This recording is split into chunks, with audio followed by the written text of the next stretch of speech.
ইরানের বিরুদ্ধে আবারও কি মাঠে নামছে আমেরিকা? নতুন করে কি আবার উত্তপ্ত হচ্ছে মধ্যপ্রাচ্যের আকাশ?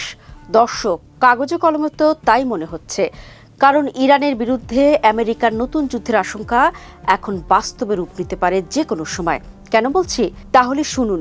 এরই মধ্যে সামাজিক যোগাযোগ মাধ্যম ট্রুথ সোশ্যালে একটি ইঙ্গিতপূর্ণ পোস্ট করেছেন প্রেসিডেন্ট ডোনাল্ড ট্রাম্প। রোববার সকালে করা পোস্টে তিনি একটি ছবিও প্রকাশ করেছেন। এতে তিনি লিখেছেন, এটি ছিল ঝড়ের আগের নীরবতা। আর এআই দিয়ে তৈরি ছবিতে দেখা যাচ্ছে একটি যুদ্ধজাহাজে নৌবাহিনীর এক অ্যাডমিরালের সঙ্গে তিনি দাঁড়িয়ে আছেন। তার পেছনে রয়েছে ইরানের একটি জাহাজ।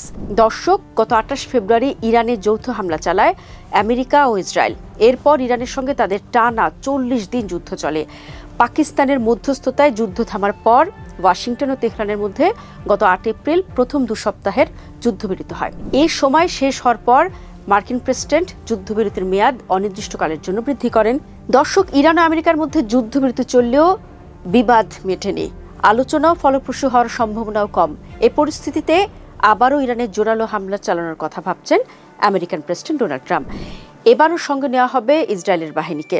চীন সফর শেষে ট্রাম্প ওয়াশিংটনে ফেরার পরে সে প্রস্তুতিও শুরু হয়ে গেছে। সেই মতে সব দিক খতিয়ে দেখছেন ট্রাম্প প্রশাসনের শীর্ষ কর্মকর্তারা। এমনটাই দাবি করা হয়েছে আমেরিকার গণমাধ্যম দ্য নিউ ইয়র্ক টাইমসের একটি রিপোর্টে। প্রভাবশালী এই সংবাদ মাধ্যমটি জানিয়েছে, ইরানে আগামী ১ সপ্তাহের মধ্যে আবারও হামলা চালাতে পারে আমেরিকা ও ইসরায়েল। এর জন্য ব্যাপক প্রস্তুতিও নেওয়া হচ্ছে। জানা গেছে, ট্রাম্প তার শীর্ষ সামরিক কর্মকর্তাদের সঙ্গে বৈঠক করবেন। সেখান থেকে আসতে পারে নতুন সিদ্ধান্ত। যদিও এ ব্যাপারে আমেরিকার প্রশাসনের আনুষ্ঠানিক সমর্থন মেলেনি।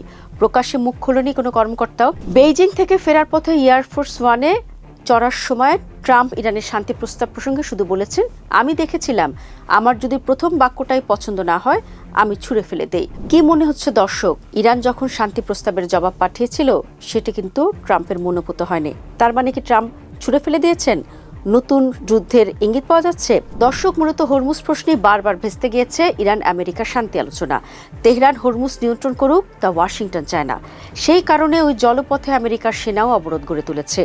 এসব নিয়ে উত্তেজনার কারণেই এখনও হরমুজ দিয়ে বাণিজ্যিক জাহাজের অবাধ যাতায়াত শুরু হয়নি। ওয়াকিবহাল মহলের মতে ট্রাম্প চাইছেন মিড টার্ম নির্বাচনের আগে হরমুজ পুরোপুরি খোলার ব্যবস্থা করতে, যাতে সেটিকে ইরানের সঙ্গে যুদ্ধে বড় সাফল্য হিসেবে তুলে ধরে ভোটের প্রচার করতে পারেন। কিন্তু তেহরান তা হতে দিচ্ছে না বলেই এবার আরও বড়সড় সামরিক অভিযানের পথে হাঁটতে পারেন তিনি। আমেরিকার সংবাদ মাধ্যমের প্রতিবেদন অনুযায়ী মধ্যপ্রাচ্যের গোয়েন্দা সূত্র জানিয়েছে, ইরানে আবার সামরিক অভিযান করার দিকেই বেশি ঝুঁকে রয়েছেন আমেরিকা এবং ইসরায়েলের প্রশাসনিক কর্মকর্তারা। রিপোর্ট অনুযায়ী আমেরিকা সে অভিযানের নামকরণও করে ফেলেছে অ্যাপিক ফিউরি 2.0। দর্শক, আপনাদের জানিয়ে রাখি, গত ফেব্রুয়ারি মাসে ইরানে যে অভিযান চালিয়েছিল আমেরিকান সেনারা, তার নাম ছিল অ্যাপিক ফিউরি। এবার নাম হবে অ্যাপিক ফিউরি 2.0। দর্শক, যদি নতুন অভিযান শুরু হয় তাহলে সেটি আগের চেয়ে আরও প্রযুক্তি নির্ভর ও লক্ষ্যভিত্তিক হতে পারে বলে ধারণা করা হচ্ছে। বিশেষজ্ঞদের মতে সম্ভাব্য কয়েকটি দিক হতে পারে। চলুন দেখে নেওয়া যাক অ্যাপিক ফিউরি 2.0 কেমন হতে পারে। এবার আলোচনায় রয়েছে সাইবার হামলা। ইরানের ব্যাংকিং ব্যবস্থা, সামরিক যোগাযোগ নেটওয়ার্ক, বিদ্যুৎ অবকাঠামো এবং ক্ষেপণাস্ত্র নিয়ন্ত্রণ ব্যবস্থার বিরুদ্ধে বড় ধরনের সাইবার হামলা চালানো হতে পারে। এতে সরাসরি স্থলযুদ্ধ ছাড়াই ইরানের সক্ষমতা দুর্বল করার চেষ্টা করা হবে। আগের অভিযানে যুক্তরাষ্ট্রের B2 ও B1 বোমারু বিমান ব্যবহারের খবর এসেছিল। এবার তার চেয়েও বেশি স্টেলথ প্রযুক্তি ও কৃত্রিম বুদ্ধিমত্তা ভিত্তিক ড্রোন হামলা দেখা যেতে পারে। মার্কিন বাহিনী ইতোমধ্যে মধ্যপ্রাচ্যে উন্নত ড্রোন মোতায়েন বাড়িয়েছে বলে বিভিন্ন প্রতিবেদনে উল্লেখ করা হয়েছে। পূর্ণাঙ্গ স্থলযুদ্ধের সম্ভাবনা কম হলেও বিশেষ বাহিনীর সীমিত অভিযান হতে পারে, বিশেষ করে ক্ষেপণাস্ত্র ঘাঁটি, ভূগর্ভস্থ পারমাণবিক স্থাপনা কিংবা ইরানি সেনাবাহিনীর কমান্ড সেন্টার লক্ষ্যবস্তু হতে পারে। এবার আসি মূল ঘটনায়। নতুন অভিযানে ইসরায়েলের কি ভূমিকা হতে পারে? ইসরায়েল ইতোমধ্যে ইরানের বিরুদ্ধে বিভিন্ন অভিযানে গুরুত্বপূর্ণ ভূমিকা পালন করে আসছে। নতুন অভিযানে ইসরায়েল আরও সক্রিয় ভূমিকা নিতে পারে বলে ধারণা করা হচ্ছে। বিশেষ করে গোয়েন্দা তথ্য সরবরাহ, সাইবার অপারেশন এবং বিমান হামলায় তেল আবিবকে সামনের সারিতে দেখা যেতে পারে। দর্শক, তবে এই কথা দিনের আলোর মতোই পরিষ্কার, তা হলো এবারের যুদ্ধে ইরান সর্বশক্তি প্রয়োগ করে লড়বে।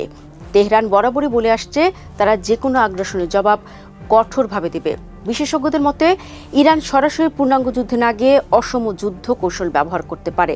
অর্থাৎ তারা বিভিন্ন প্রক্সি যুদ্ধ, সাইবার হামলা এবং আঞ্চলিক অস্থিরতার মাধ্যমে যুক্তরাষ্ট্রকে চাপে রাখার চেষ্টা করবে, যেটি প্রথমবারের যুদ্ধেও করেছিল। তবে সব বিশ্লেষক অবশ্য মনে করছেন না যে আমেরিকা একটি পূর্ণাঙ্গ নতুন যুদ্ধে জড়াতে পারে। অনেকের মতে এপিক ফিউরি 2.0 নিয়ে আলোচনা আসলে ইরানকে রাজনৈতিক ও কূটনৈতিকভাবে চাপে রাখার কৌশলও হতে পারে।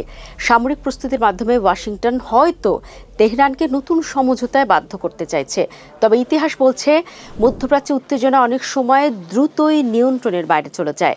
ছোট কোনো হামলা, ভুল হিসাব বা প্রক্সি সংঘাত থেকেও বড় যুদ্ধ শুরু হতে পারে। এখন সবচেয়ে বড় প্রশ্ন, আমেরিকা কি সত্যি নতুন সামরিক অভিযানের পথে হাঁটবে, নাকি এই যুদ্ধের হুমকি কেবল কূটনৈতিক চাপ তৈরির অস্ত্র হিসেবে ব্যবহার করা হচ্ছে?